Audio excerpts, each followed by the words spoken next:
अस्सलाम वालेकुम जी। आपने यूट्यूब चैनल के साथ हाजिर हैं इंग्लिश लिटरेचर विद सनाउल्लाह। बस कुछ मसरूफियात थी जिसकी वजह से हम वीडियोस नहीं बना सके। आज हम वीडियोस का नया सेशन शुरू कर रहे हैं जिसमें कुछ स्टूडेंट्स की डिमांड्स थी कि सर आप टेंसेस शुरू कराएं कि स्टूडेंट्स को टेंसेस में इशू आ रहे हैं, क्योंकि टेंसेस ही बेसिक्स है, ये बेसिक स्ट्रक्चर है जिसके ऊपर पूरी आपकी इंग्लिश लैंग्वेज चलती है। When I am speaking about writing, जब हम राइटिंग की बात करते हैं तो ये बेसिक स्ट्रक्चर होता है जिसके ऊपर फिर बाद में बाकी चीज़ें आती हैं। तो सबसे पहले हम जब टेंस स्टार्ट करेंगे तो मैंने चूज़ किया है हम शुरू करेंगे जी पास्ट इंडेफिनेट टेंस से। सबसे पहले हम ये देखें कि टेंस का मतलब क्या है। टेंस हम कहते तो हैं जी टेंस टेंस को उर्दू ज़बान में हम कहते हैं ज़माना, कि कौन से ज़माने की बात हो रही है। ठीक है कि ज़माना तीन किस्म का होता है बेसिक्स, जो गुज़रा हुआ, जो अभी है इस वक्त, और जो आने वाला। गुज़रे हुए को हम कहते हैं पास्ट, जो अभी है इसको हम प्रेजेंट कहते हैं, और जो आने वाला है उसको हम फ्यूचर कहते हैं। तो पास्ट में जो सबसे पहले आज हम डिस्कस करेंगे that is past indefinite tense. Past indefinite tense, past indefinite से क्या मुराद है? पास्ट का मतलब होता है माजी, गुजरा हुआ। इंडेफिनेट कहते हैं सिंपल को या मुतलक, फेल माजी मुतलक या सादा, या अगर यहाँ पे हो पास्ट सिंपल टेंस, तो ये दोनों सेम चीज़ें हैं, चाहे पास्ट इंडेफिनेट टेंस हो या पास्ट सिंपल टेंस हो। तो इसको उर्दू में कहते हैं फेल माजी मुतलक या फेल माजी सादा। तो अब हम देखेंगे सबसे पहले कि मुझे कैसे पता चलेगा अगर एक टेंस लिखा हुआ है, एक फ़िक्रा लिखा हुआ है सेंटेंस उर्दू में, then how would I know कि यार ये पास्ट इंडेफिनेट टेंस है। तो सबसे पहले मैं देखूंगा कि उर्दू में जो फ़िक्रा लिखा हुआ है उसके आखिर में अलिफ छोटी जे या बड़ी जे तो नहीं आ रहा। अगर अलिफ छोटी जे और बड़ी जे में से कोई एक हर्फ आ रहा हुआ तो मुझे पता चल जाएगा कि this is past indefinite tense. तब मुझे आइडिया हो जाएगा कि ये क्या है, पास्ट इंडेफिनेट टेंस है। फिर मुझे उस टेंस को, उस सेंटेंस को कन्वर्ट करने में आसानी होगी। सबसे पहले क्या है जी, पास्ट इंडेफिनेट टेंस, फेल मुतलक, फेल मुतलक या फेल माजी मुतलक या फेल माजी सादा। उर्दू में पहचान अलिफ, छोटी जे और बड़ी जे। उसके बाद जितने भी टेंसेज हैं, हर टेंस का एक फार्मूला है। अगर आपको फार्मूला आता है तो इट मीन्स आपके लिए टेंस का कोई इशू नहीं है। अगर फार्मूला, जितने भी टेंसेज हैं हमारे, हर टेंस का एक सिंपल सा फार्मूला है। अगर फार्मूला आपके माइंड में है तो आपके लिए टेंस को सॉल्व करना क्वाइट इजी हो जाएगा।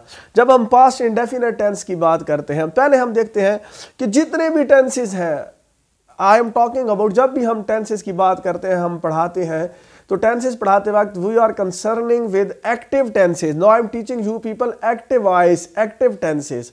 तो एक्टिव टेंसेज का जो बेसिक स्ट्रक्चर है, उस बेसिक स्ट्रक्चर के ऊपर सारे टेंसेज 12 के 12 टेंसेज खड़े होते हैं। वो क्या होता है? उसमें एक सब्जेक्ट होता है, वर्ब होता है और ऑब्जेक्ट होता है। ये है बेस। जितने भी टेंसेज होंगे वो इस स्ट्रक्चर को फॉलो करेंगे। उस स्ट्रक्चर में सबसे पहले सब्जेक्ट होगा, वर्ब होगा। क्योंकि आज पहला टेंस है तो मैं बेसिक्स आपको थोड़ा सा बता दूं। सब्जेक्ट होगा, वर्ब होगा और ऑब्जेक्ट होगा।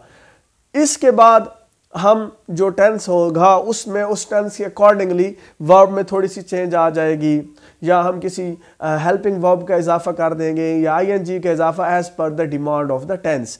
लेकिन जो बेसिक स्ट्रक्चर है that is subject, verb and object. Subject क्या चीज़ होती है? हम पढ़ते आए हैं, सुनते हुए हैं, टीचर कहते हैं जी सब्जेक्ट, वर्ब, ऑब्जेक्ट। अब हम देखते हैं सब्जेक्ट क्या होता है। सब्जेक्ट को उर्दू में कहते हैं फाइल, ठीक है जी। वर्ब के उर्दू में कहते हैं फेल, और ऑब्जेक्ट को उर्दू में कहते हैं मफऊल।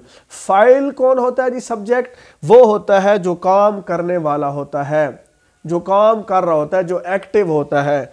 फेल क्या होता है जी? वर्ब जो काम हो रहा होता है, जो काम, जिसमें काम का होना सहना पाया जाए, हम छोटे होते पढ़ते थे।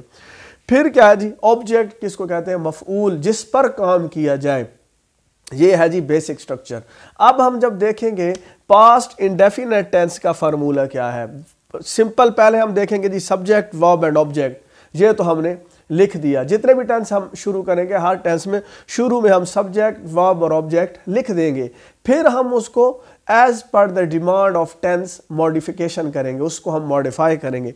अब इसमें अब मैंने स्टार्ट इसलिए ये किया कि ये बड़ा आसान टेंस है। इसमें जो मॉडिफिकेशन है बहुत छोटी सी मॉडिफिकेशन है। वो क्या है कि सबसे पहले तो हमारा फार्मूला में क्या आ जाएगा जी, सब्जेक्ट। सब्जेक्ट के बाद जिसको हम फाइल कहते हैं, काम करने वाला, उसके बाद हमारा जो वर्ब होता है, वर्ब की सेकंड फॉर्म यूज होती है। ये वाहिद टेंस है, सिंपल पास्ट वाहिद टेंस है जिसमें second form of verb use आती है।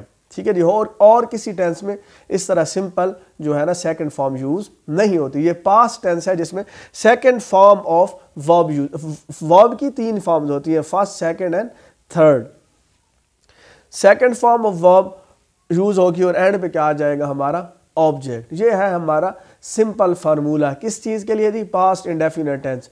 Subject, second form of verb plus object. बार बार क्यों कहता हूं, ताकि आपको वीडियो के दौरान ही समझ आ जाए और याद हो जाए, आपके लिए कोई इशू ना हो। अब मैंने बड़ा सिंपल से 2 सेंटेंस लिखी है कि अकरम ने खाना खाया। ठीक है जी। कौन सा हमने टेंस लिखा जी, अकरम ने खाना खाया। फर्स्ट ऑफ ऑल मैं देखूंगा कि यार whether it is past indefinite tense और नॉट। तो मैंने देखा जी इसके आखिर में अलिफ आया हुआ है। इसकी उर्दू में पहचान मैंने देखी थी कि पास्ट इंडेफिनिट के आखिर में अलिफ आएगा, अलिफ आया हुआ है। तो ये क्या है जी, past indefinite. I have figured out it, मुझे ये पता चल गया कि ये पास्ट इंडेफिनिट है। अब मैं इस असलम अकरम ने खाना खाया को मैं जो वैल्यूज़ हैं जैसे हम मैथ्स में करते थे, इनको हम इसमें पुट करेंगे, हमारा आंसर आ जाएगा। कैसे जी, अब मैंने देखा जी अकरम ने खाना खाया में हमारा सब्जेक्ट कौन सा है, काम करने वाला कौन है जी, वो है अकरम। तो अकरम को हमने लिख दिया जी सब्जेक्ट की जगह पे, जिसने काम किया। फिर काम हमारा दूसरी क्या चीज़ आती है, फेल आता है जिसको वर्ब कहते हैं। तो इसमें फेल कौन सा है, वर्ब कौन सा है, खाया, जिसकी फर्स्ट फॉर्म होती है ईट, फर्स्ट फॉर्म होती है ईट। अब क्योंकि ये पास्ट इंडेफिनिट टेंस है, इसमें सेकंड फॉर्म ऑफ वर्ब आती है, इसलिए आएगा असलम एट। ईट की सेकंड फॉर्म क्या, एट, असलम एट। और जो ऑब्जेक्ट है हमारा क्या है, वो खाना। खाना हमारा क्या है, ऑब्जेक्ट है जिसके ऊपर असलम ने काम किया। तो क्या आएगा, असलम एट मील, असलम ने खाना खाया। अब दूसरा सेंटेंस है वो है जी हम क्रिकेट खेले। वही सिंपल सी आसान सी बात है, वैल्यूज को पुट करो जी फार्मूला में। हम जो है हमारा सब्जेक्ट है जिन्होंने काम किया, जिसको हम कहते हैं वी।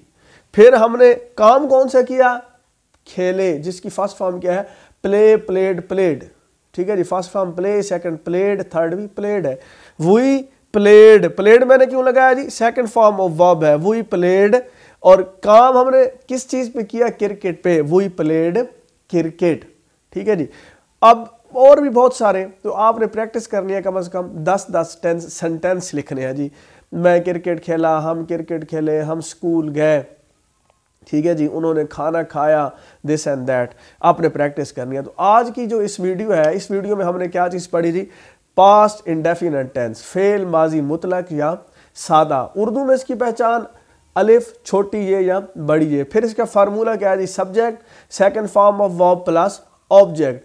अकरम ने खाना खाया, अकरम हमारा सब्जेक्ट है, खाया वर्ब है, और जी खाना हमारा ऑब्जेक्ट है। अकरम ईट, एट, ईट, ईट, एट, ईटन। तो ईट, एट हमारी क्या है, सेकंड फॉर्म है। असलम अकरम एट मील। इसी तरह हम क्रिकेट खेलें, वी प्लेड क्रिकेट। ये जी आज सिंपल सी वीडियो है। इंशाल्लाह हम इसको फिर नेगेटिव भी पढ़ेंगे, इसके इंटरोगेटिव भी पढ़ेंगे, सवालिया भी, और हम सारे टेंसेस ख़त्म करेंगे। आपको वीडियो पसंद आई है तो चैनल को लाइक करें, सब्सक्राइब करें और शेयर करें। और कोई क्वेश्चन पूछना है तो यू मे आस्क। अल्लाह हाफिज़।